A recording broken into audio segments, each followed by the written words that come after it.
Before the Kansas State High School Activities Association had sports for girls at the high school level, we had a little girl from Udall, Kansas that became a national champion and record holder in the hurdles.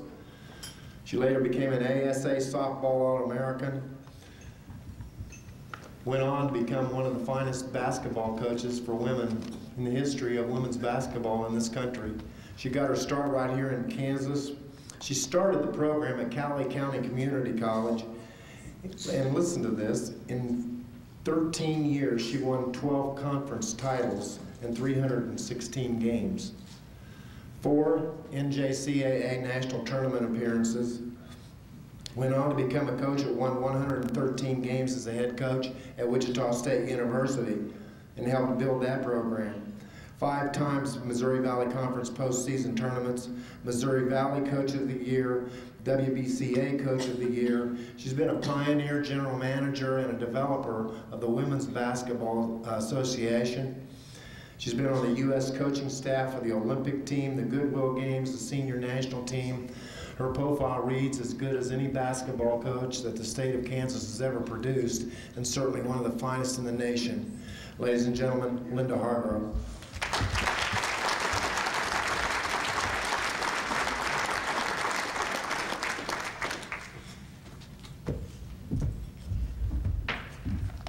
I'm kind of impressed with myself after hearing all of that. I'd like to thank the selection committee, and I'd really like to thank all the hard work, vision, and endless hours that Ted Hayes has put into making the Hall of Fame the first-class facility that it is.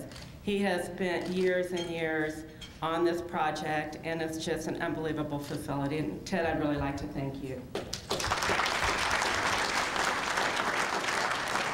I toured this beautiful facility when it was dedicated after Mr. Hammond's generous gift, and I was so inspired.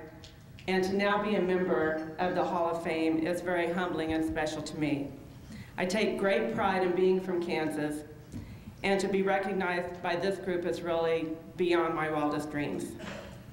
To share the night with members of this newest class was really great, but especially to share the spotlight with Darren Dreifert, who played at Wichita State while I coached there, and then also to share it with Jackie Stiles, an absolutely unbelievable player and person that I drafted and coached in Portland is really special.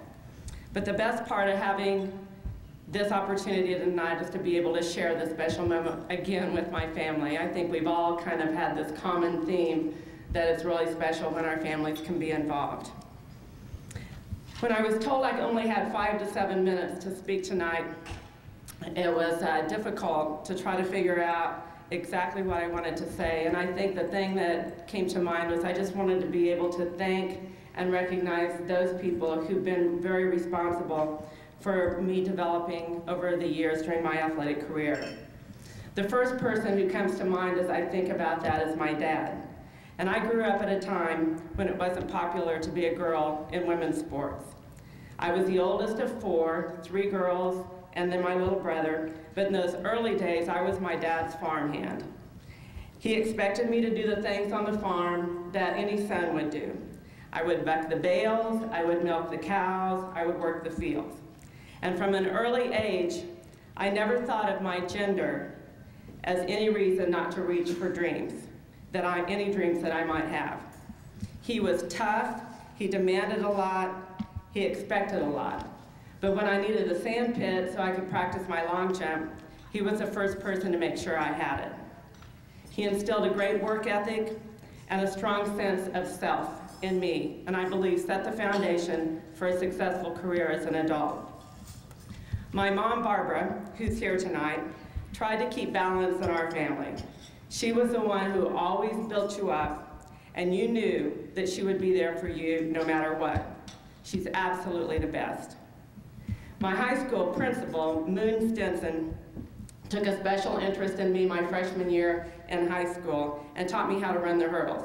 And he allowed me to work out with the boys' teams, because at that time we didn't have any girls' teams or opportunities to compete.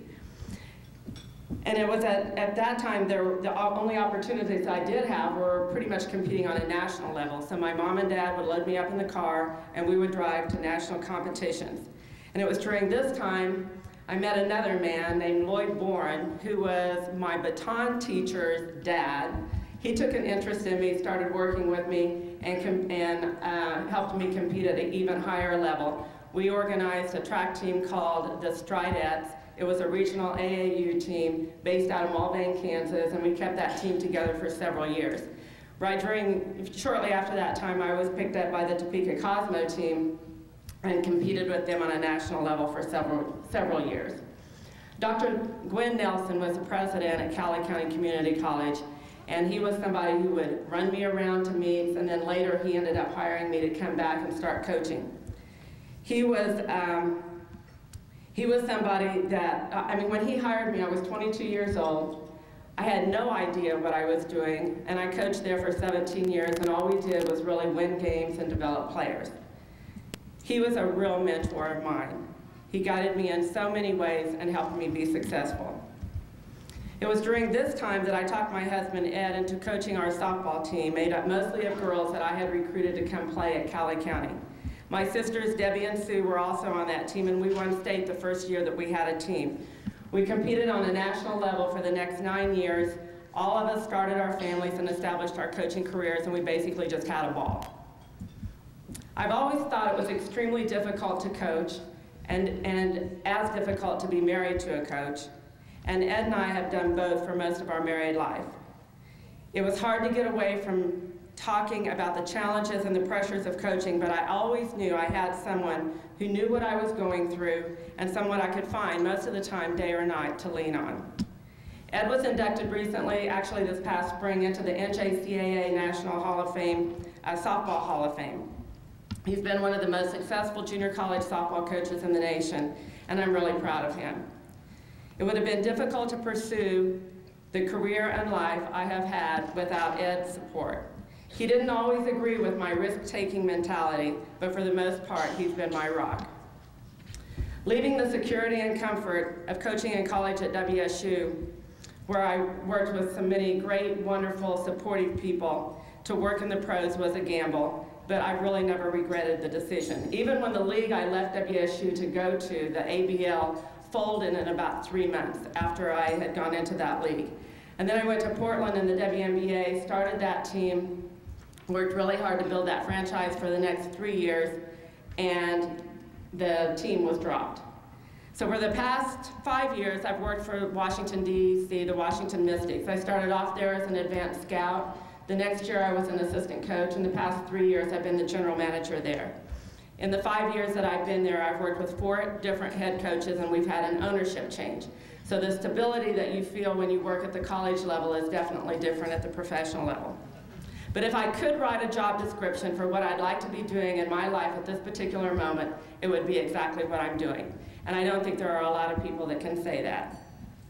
All my siblings are educators. Dale is the principal at Central High School in Burden. Debbie's an instructor at Cowley Community College, and Sue just recently finished her PhD, and she's a professor at Mesa College in Grand Junction. I want to thank Debbie and Dale for being here tonight, and also their spouses, Tracy and Randy.